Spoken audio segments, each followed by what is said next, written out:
بسم اللہ الرحمن الرحیم نحمدہ نصلی علی رسولہ الکریم والمہدی الموعود علیہ الصلاۃ والتسلیم قادر مہدی الموعود علیہ الصلاۃ والسلام مذہب ما کتاب اللہ واتباع محمد رسول اللہ حضرت والدی مرشدی قبلہ مدد اللہ علی پیران طریقت برادران ملت عزیز نوجوانوں محترم خواتین، حضرت امامنا مہدی موعود علیہ السلام کی میلاد کی مجلس کی آخری کڑی ہے۔ اس مجلس میں جتنے لوگ جمع ہوئے ہیں امام علیہ السلام سے اپنی عقیدت و محبت کا ثبوت پیش کر رہے ہیں۔ اس مجلس کی نوعیت، اس کی حقیقت اور اس کا اندازہ صرف سروں سے نہیں لگایا جاتا، بلکہ عقید محبت کا جو اندازہ ہے وہ دلوں سے لگایا جاتا ہے، کیونکہ یہاں پر آنے کے بعد جو چیز زیادہ کام کرتی ہے، قوت دیتی ہے، وہ دل ہے۔ اس لیے کہ فقط کان سے سننا نہیں ہوتا بلکہ دل سے سنا جاتا ہے۔ دل سے سننے کے بعد جو باتیں ہمارے پاس موجود آ جاتی ہیں، وہی ہمارا معیار، وہی ہماری حقیقت کا وہ مظاہرہ ہوتا ہے۔ ان اجلاس کا مقصد، جیسے کہ آپ جانتے ہیں کہ امام علیہ السلام سے وقت عقیدت کی نہیں بلکہ ان مجلسوں میں جو گرمی، جو حرارت پیدا ہو رہی ہے، فقط اس سرزمین کی ایک طرف، اس گجرات کی سرزمین جس کو امام علیہ السلام نے عشق کان فرمایا ہے، اور دوسری طرف ہم کو سب سے قریب جو ہستی ہے اس کا فیض بھی ہم کو مل رہا ہے، جس کو ہم گجرات جیسے بندگی میں سید قطب رضی اللہ عنہ کے نام سے یاد کرتے ہیں۔ اور اطراف کی جتنے ہستیاں ہیں وہ تمام کے تمام اس وقت جمع ہیں۔ فقط اجسام کا مجموعہ یہ مجلس نہیں ہے بلکہ ارواح مطہرہ کا بھی مجموعہ یہاں پر ہے۔ خواجہ بندہ نواز گیسودراز بھی آئے ہوئے ہیں، محی الدین چشتی بھی آئے ہوئے ہیں۔ جہاں جہاں تک ہماری نظر جاتی ہے تمام کے تمام ارواح بھی امام علیہ السلام کو فیض لینے کے لیے آئے ہوئے ہیں اور اپنی زبان حال سے کہہ رہے ہیں کہ آؤ امام کا فیض لے لو، یہ ہمارا امام ہے، ہمارا امام ہے۔ اور امام ایک طرف امام علیہ السلام دیدار کی دعوت دینے آئے تھے، یہ برحق ہے، اور دوسری طرف اللہ تبارک و تعالی اللہ کی طرف دعوت دینے والے بصیرت کی بنیاد پر، جس کا ذکر قرآن میں موجود ہے، آیت کی شکل میں ہے، آپ بار بار اس آیت کو پڑھتے ہوں گے۔ اور دوسری طرف اللہ تبارک و تعالی داعی ہے، کس بات کا داعی ہے؟ کیا وہ دیدار کی دعوت دے رہا ہے؟ اللہ تبارک و تعالی مہدی موعود دیدار کی، اللہ کے دیدار کی دعوت دے رہے ہیں، اور دوسری طرف اللہ تبارک و تعالی تم کو دعوت دے رہا ہے کہ میرے خلیفے کی مجلس ہے، میلاد ہے، اس میں جاؤ اور اپنا فیض لے کر آؤ۔ مطلب ہر طرف سے یہی آواز آ رہی ہے، یہاں جتنے بھی لوگ بیٹھے ہوئے ہیں، یہاں جتنے ارواح مبارکہ ہیں، سب کی نظریں امام علیہ السلام کی نظر پہ مرکوز ہے۔ آج ایک مرکز ہے، اس مرکز سے جب تک قائم ہے، سمجھو ہم میں قوم مہدویہ مرکز کا نام ہے، قوم مہدویہ ایک احساس کا نام ہے، قوم مہدویہ اہمیت کا نام ہے، قوم مہدویہ غیرت کا نام ہے، قوم مہدویہ فقط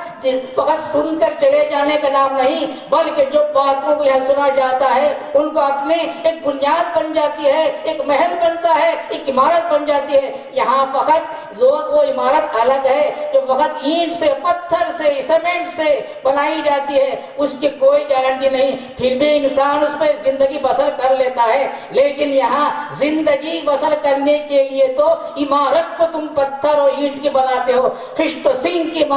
سنگ کی تم عمارت بناتے ہو، لیکن یہ میلاد وہ بنیاد ہے جو مذہب ما کتاب اللہ اتباع محمد رسول اللہ کی بنیادوں پر قائم ہے۔ یہ کبھی بھی عمارت ٹوٹ نہیں سکتی، ڈیمیج نہیں ہو سکتی۔ تمہارے مکانات پہ ڈیمیج ہو سکتا ہے، تمہارے مکانات پہ پانی بھی ہو سکتا، پانی بھی گر سکتا ہے، بہت کچھ ہوتا ہے، لیکن امام علیہ السلام نے جس عمارت کو ہمارے ساتھ چھوڑ گئے ہیں، اس میں کیا کیا چیزیں ملائی گئی ہیں۔ جب بھی عمارت تعمیر ہوئی ہے، ایک طرف تو رسول اللہ صلی اللہ علیہ وسلم مذہب ما کتاب اللہ ہے، دوسری طرف اتباع محمد رسول اللہ ہے، تیسری طرف اللہ کی طرف دعوت ہے، چوتھی طرف عشق کی بات ہے، پانچویں طرف ذکاوت کی بات ہے، اخلاق رسول اللہ صلی اللہ علیہ وسلم کی بنیاد پر جو عمارت تیار ہوئی ہے اسی کو ہم مہدویت کے نام سے یاد کرتے ہیں، اور یہ مہدویت کی عمارت کبھی بھی ڈھائی نہیں جا سکتی، اس لیے کہ اس عمارت کی جو اس کی عمارت کی گواہی اللہ تبارک و تعالیٰ دے رہا ہے، رسول اللہ صلی اللہ علیہ وسلم دے رہے ہیں،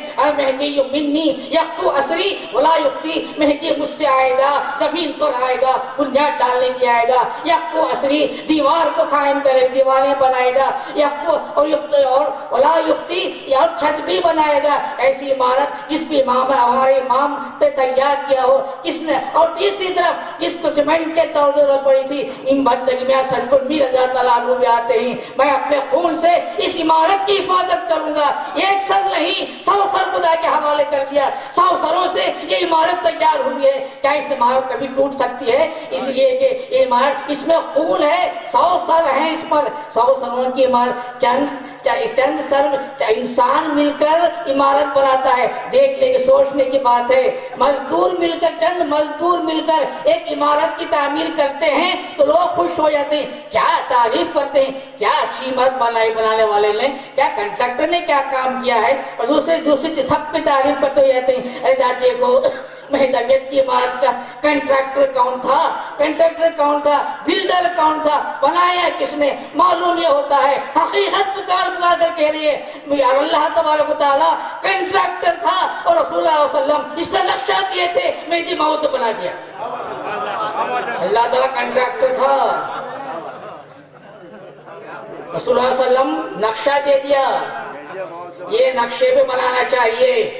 باتھ روم یہاں آنا چاہیے، بیڈ روم یہاں آنا چاہیے، دروازے یہاں لگنا چاہیے، باریاں یہاں آنا چاہیے، دالان یہاں ہونا چاہیے،